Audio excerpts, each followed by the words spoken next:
Hey, what is going on, guys? It's Jack here from First Friend JR, and welcome to my part of reading the stories, or reading the story.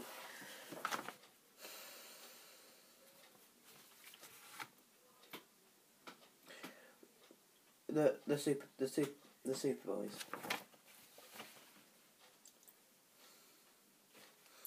Well, I hope you're all sitting comfortably with your preferred beverage. Oh, got a bit of chocolate from there. Mine is tea, as you saw me making earlier on. So yeah, one thing I want to quickly sort out before I read this.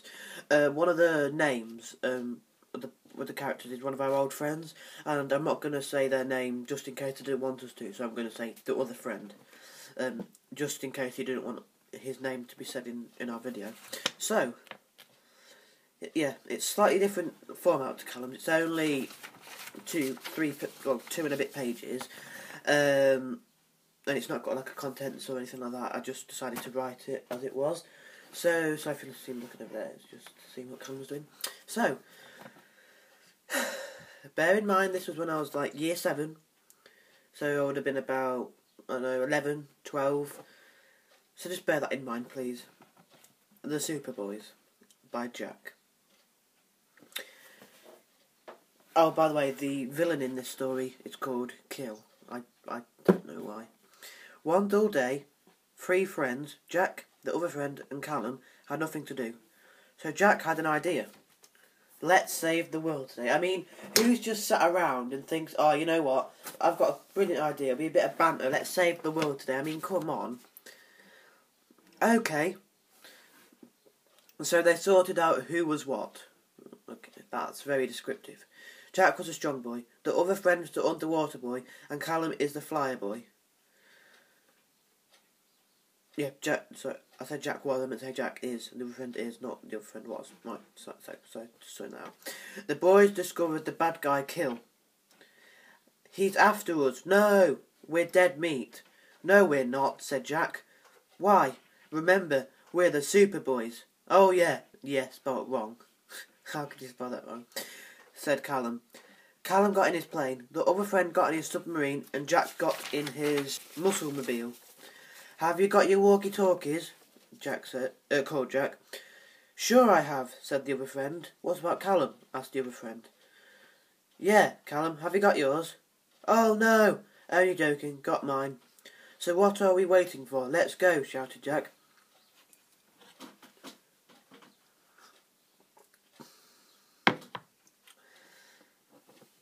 "So remember, we are the Super Boys. We can defeat anything." Oh, why did I write that? Why on earth did I write that? Triumphed Callum. "Go, go, go," shouted Jack. "To the water," the other friend said excitedly. Jack and Kill were at the bridges. He came closer and closer to Jack. Jack called for reinforcements. Callum flew in to help Jack. "Where's the other friend?" asked Jack. "I'm here." "Where?" "Down here." Good. I thought that was so funny. When I wrote that, I thought I was so funny when I wrote that. They all tried their best to stop Kill, but they couldn't. He was too hard.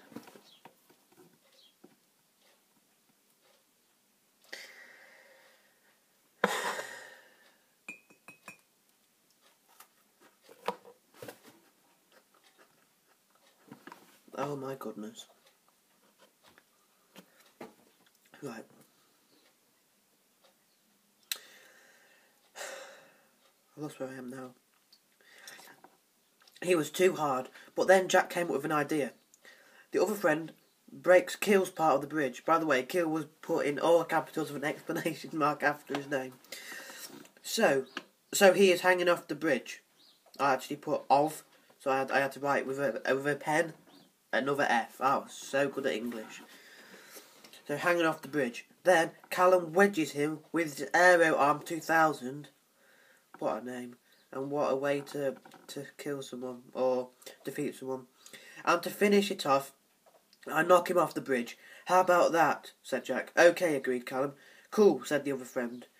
They did that. It worked. Take that, sucker. No, I did not write that. I did not write that. I did not write that. No way. Cheered Everyone cheered and whistled. They even got knighted by the Queen. What a cool day, they all said.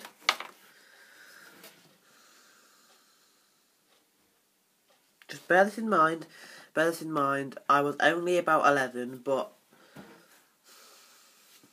look at all the mistakes I actually made. I had to write in pen. What on earth was I thinking? Like, seriously, what was I thinking? Sorry if you just saw a quick jump cut. I had to edit a bit, take a bit out and edit this bit on. But what was I thinking? I thought I was a legend. I remember going into school and showing a few people that story. I thought they were going to think I was a right lad. Oh, my word. Anyway, pardon me. Thank you a bunch for watching. I hope you enjoyed it. And I'll see you in the next video. Goodbye. So yeah guys, as you just saw, Jack's just read his story, and now I'm going to read mine. I present to you The Incredikids. The Incredikids Book 1 of 75. But I genuinely originally planned to write 75 of these. I only finished 2 and got stuck near the end of the 3rd. And then gave up. And this was like in year 5 or 6, or when I was about 10 years old I wrote these. So just please keep that in mind when you're when you're making any judgments on anything. I was only 10 when I did this. So yeah, without further ado, oh good lord, this is going to be like the Chris MD Nerf War of the channel. Let's go.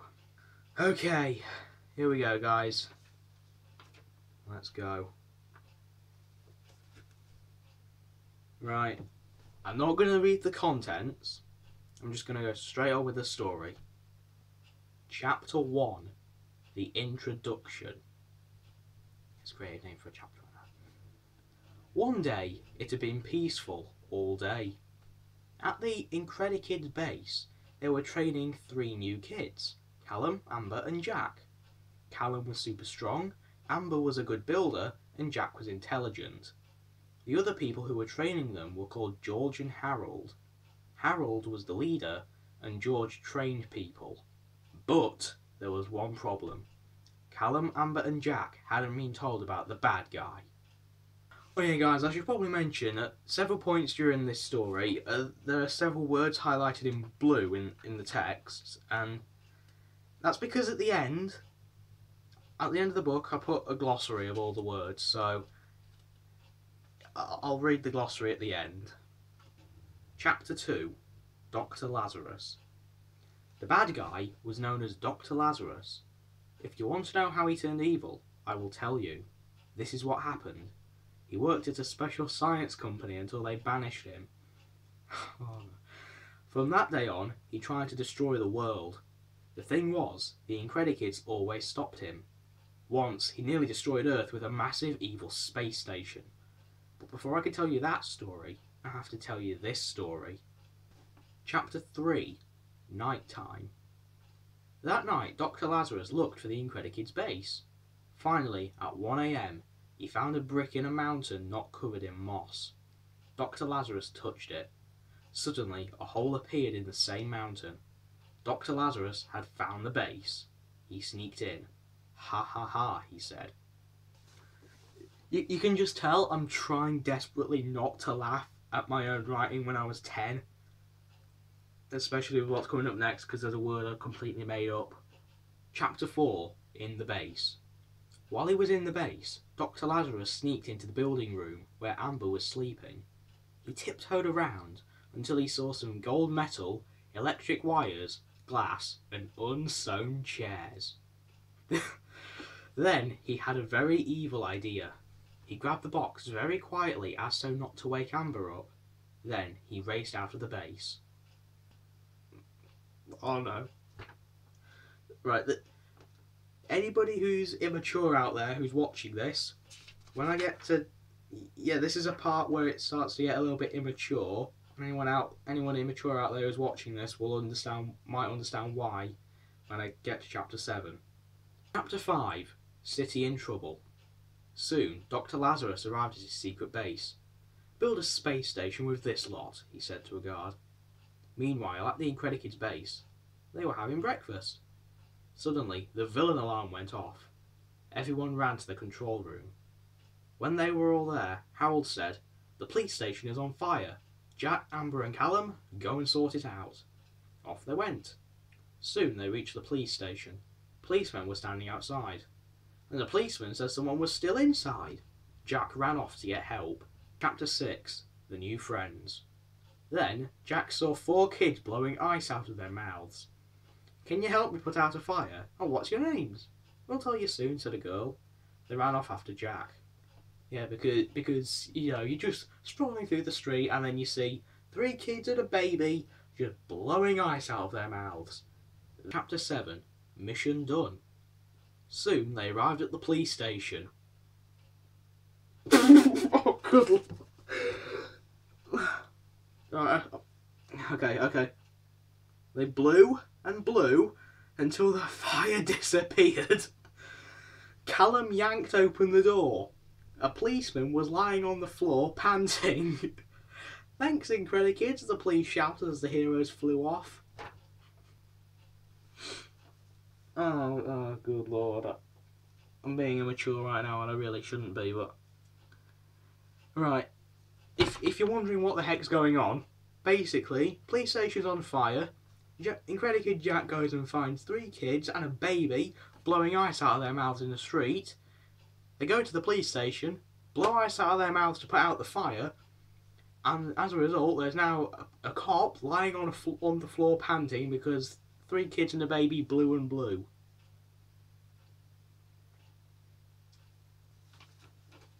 Chapter 8. Training the New People.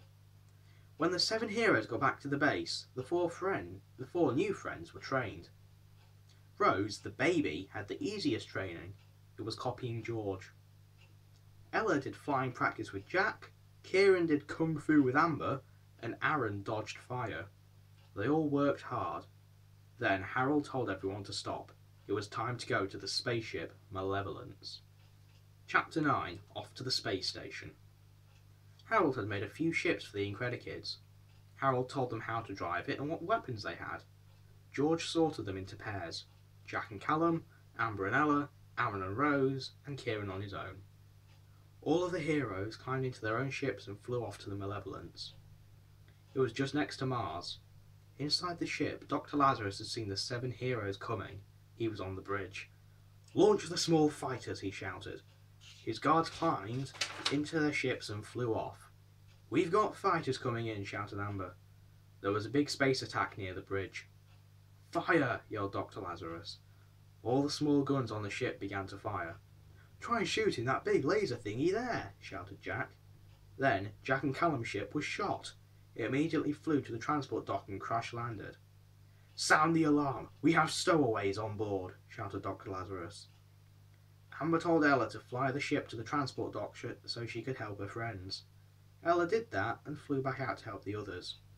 Jack, Amber and Callum ran to the biggest room. It was the reactor room. Chapter 10. The reactor room. Dr. Lazarus was watching them on his viewer screen. "I'll take care of them," said Dr. Lazarus, pointing at 2 guards. "You 2, come with me." When the Incredikids got to the room, they found that the door was locked. Callum ran into the door, Amber whacked it with her hammer, Jack used his laser eyes and he punched super fast. When they broke the door down, Callum ran through and bumped into Dr. Lazarus. "Hello, Dr. Earl," said Callum nervously.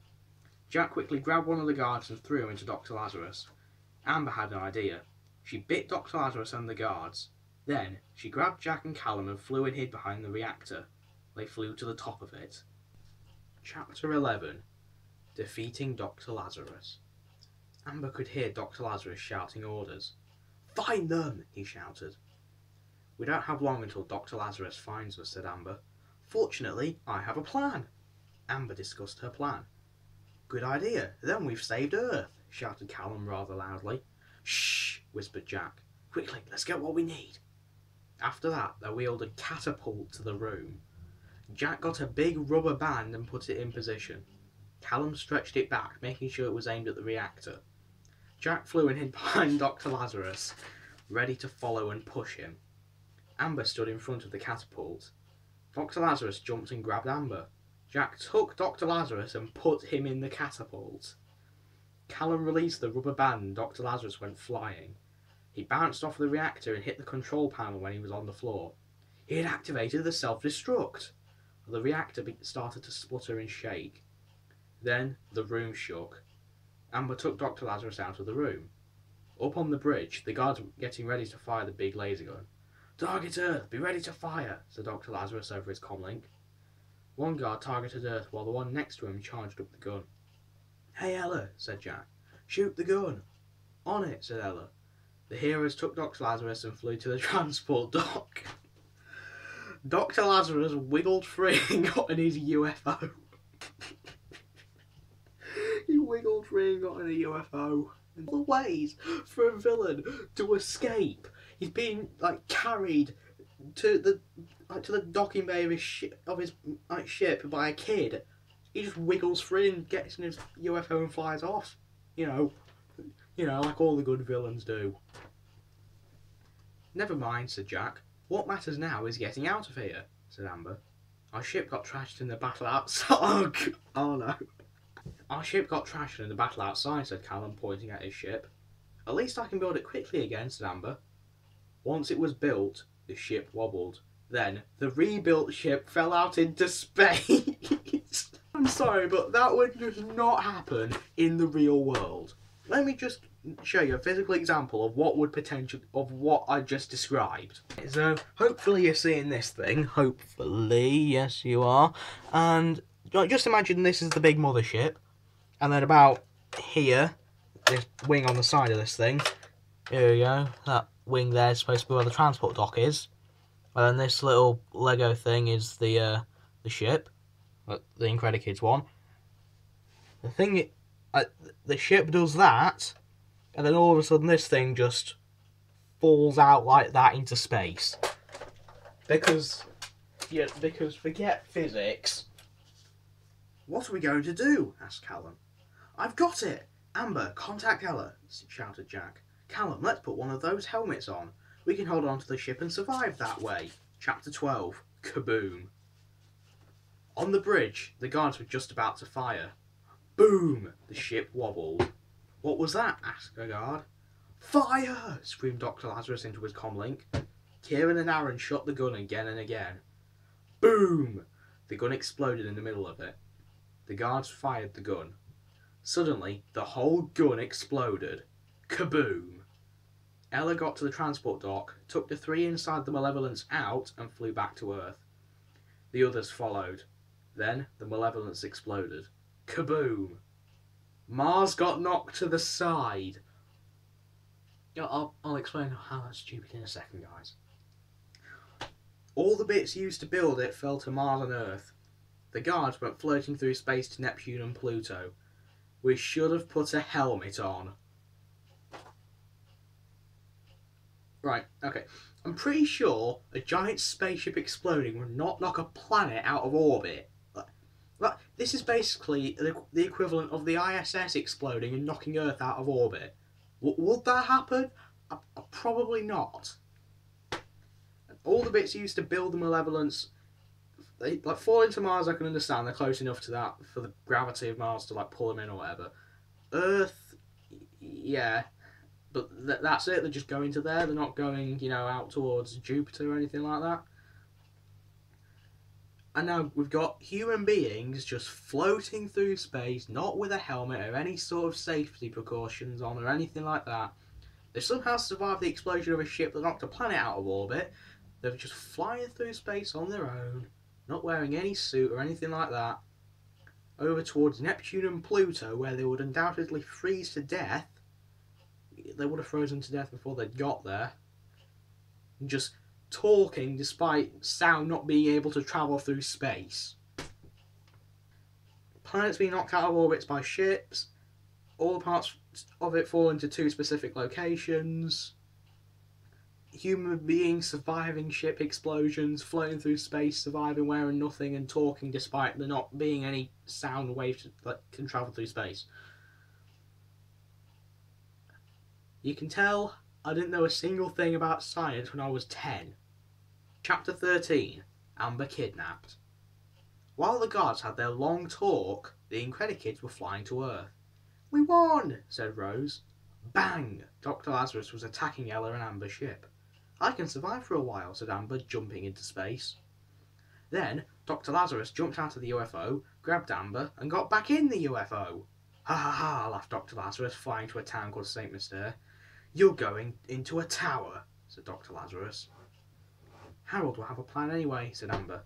"I tied him up," said the evil scientist, laughing maniacally. Before I move on, I can survive in space. I can survive in space for a while. I mean, I know we just had examples of plain humans surviving in space somehow, and Amber is supposed to be a superhero with powers here. Okay, yeah, I can. All right, so a little bit of leeway for that, but what sort of an idiot? You've got to be a serious idiot. You're being attacked by an enemy. Oh, I'm going to jump into space and do absolutely nothing. And then the human being surviving space thing comes up again because Dr. Lazarus jumps out the UFO, him being a regular human, bear in mind. He jumps out of the UFO into space, grabs Amber, gets back in his UFO, and then flies straight to Earth, somehow beating the others. And guards still having long conversations over on the other end of the solar system. What is this world coming to? Chapter 14. The Plan. The Incredikids flew back to the base. "We need a plan to rescue Amber," said Jack. "Look," said Callum, pointing at George and Harold. Callum ripped the ropes apart and went to the control room. But Ella and Kieran sneaked into the ship room, got in a ship and drove off to Dr. Lazarus's base. Meanwhile, in the control room, they were thinking up a plan. "I've got it," said Harold. "Jack and Callum can go and find her. Aaron, you and Rose can stay behind." "Hang on, where was she taken?" asked George. "The gold computer said she was in St. Mystere." "I'm not familiar with that town," said Harold. "But we are," shouted Callum. They got in a ship, as in a spaceship, and drove, as though it were a car. Right, so that's just point number one. Number two, thinking of a plan. You two go, you two stay. Plan solved. Solved, plan made, rather. And then this all-knowing computer that knows exactly where the Dr. Lazarus' base is somehow, and where Amber's being held hostage. Of course. And then just Callum and Jack just knowing about this town. This random town. Chapter 15. Off they go. Jack and Callum took an old car with a high roof. "Hey Jack," said Callum as they set off. "The people in St. Mystere are scared of that tower. We need to destroy it." Meanwhile, in St. Mystere, Dr. Lazarus had heard them talking with his new device. "Let me handle it, I can kill you as well," thought Dr. Lazarus. He messed with the Ferris wheel, went underground, and put a wall in front of the entrance to the tower. "Let's see them get through this," he thought. The end. An old car with a high roof, and St. Mystere, and the tower. If you haven't guessed yet, what I'm effectively doing for the second one was, setting up for the second one was just a blatant rip-off of Professor Layton and the Curious Village. Right, you might have been waiting for this, you might not have, I don't care, but it's time to finish reading the book with the glossary. All the words you don't know, but several words were highlighted in blue. And now I'm going to read which words they were and the definitions that 10-year-old me wrote without looking at a dictionary for some of these. Or for any of them. Let's go. Incredikids. Heroes that are only kids. Dr. Lazarus. An evil scientist. Space station. A big ship that stays in space. Moss.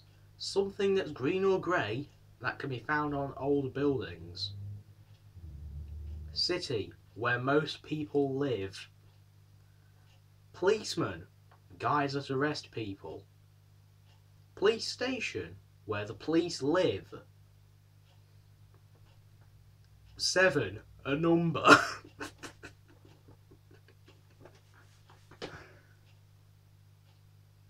Reactor, a big powerful ball in a ship. Malevolence, the biggest ship in this story. Earth, our home planet. Neptune, a gas planet near Pluto.